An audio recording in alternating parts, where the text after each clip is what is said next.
Observe the month of Abib, and keep the Passover unto the Lord thy God. For in the month of Abib the Lord thy God brought thee forth out of Egypt by night.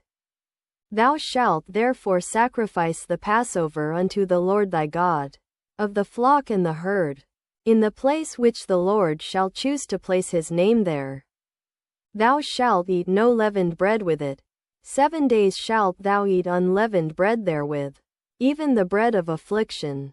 For thou camest forth out of the land of Egypt in haste, that thou mayest remember the day when thou camest forth out of the land of Egypt all the days of thy life. And there shall be no leavened bread seen with thee in all thy coast 7 days. Neither shall there anything of the flesh, which thou sacrificedst the first day at even, remain all night until the morning. Thou mayest not sacrifice the Passover within any of thy gates, which the Lord thy God giveth thee, sacrifice, or kill, but at the place which the Lord thy God shall choose to place his name in.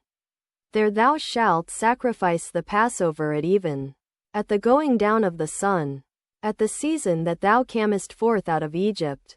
And thou shalt roast and eat it in the place which the Lord thy God shall choose. And thou shalt turn in the morning, and go unto thy tents. 6 days thou shalt eat unleavened bread, and on the 7th day shall be a solemn assembly to the Lord thy God. Thou shalt do no work therein. 7 weeks shalt thou number unto thee. Begin to number the 7 weeks from such time as thou beginnest to put the sickle to the corn. And thou shalt keep the feast of weeks unto the Lord thy God with a tribute of a freewill offering of thine hand, which thou shalt give unto the Lord thy God, according as the Lord thy God hath blessed thee, a tribute, or sufficiency. And thou shalt rejoice before the Lord thy God, thou, and thy son, and thy daughter, and thy manservant, and thy maidservant, and the Levite that is within thy gates, and the stranger, and the fatherless, and the widow, that are among you, in the place which the Lord thy God hath chosen to place his name there. And thou shalt remember that thou wast a bondman in Egypt, and thou shalt observe and do these statutes. Thou shalt observe the Feast of Tabernacles 7 days. After that thou hast gathered in thy corn and thy wine, and thou shalt rejoice in thy feast, thou, and thy son, and thy daughter, and thy manservant, and thy maidservant, and the Levite, the stranger, and the fatherless, and the widow, that are within thy gates.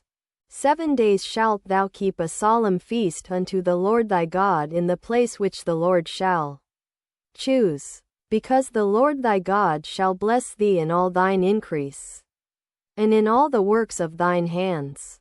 Therefore thou shalt surely rejoice. 3 times in a year shall all thy males appear before the Lord thy God in the place which he shall choose, in the feast of unleavened bread, and in the feast of weeks, and in the Feast of Tabernacles. And they shall not appear before the Lord empty. Every man shall give as he is able, according to the blessing of the Lord thy God which he hath given thee. Judges and officers shalt thou make thee in all thy gates, which the Lord thy God giveth thee, throughout thy tribes, and they shall judge the people with just judgment. Thou shalt not wrest judgment. Thou shalt not respect persons, neither take a gift, for a gift doth blind the eyes of the wise, and pervert the words of the righteous. Words, or matters, that which is altogether just shalt thou follow, that thou mayest live, and inherit the land which the Lord thy God giveth thee. Thou shalt not plant thee a grove of any trees near unto the altar of the Lord thy God, which thou shalt make thee. Neither shalt thou set thee up any image, which the Lord thy God hateth, image, or statue, or pillar,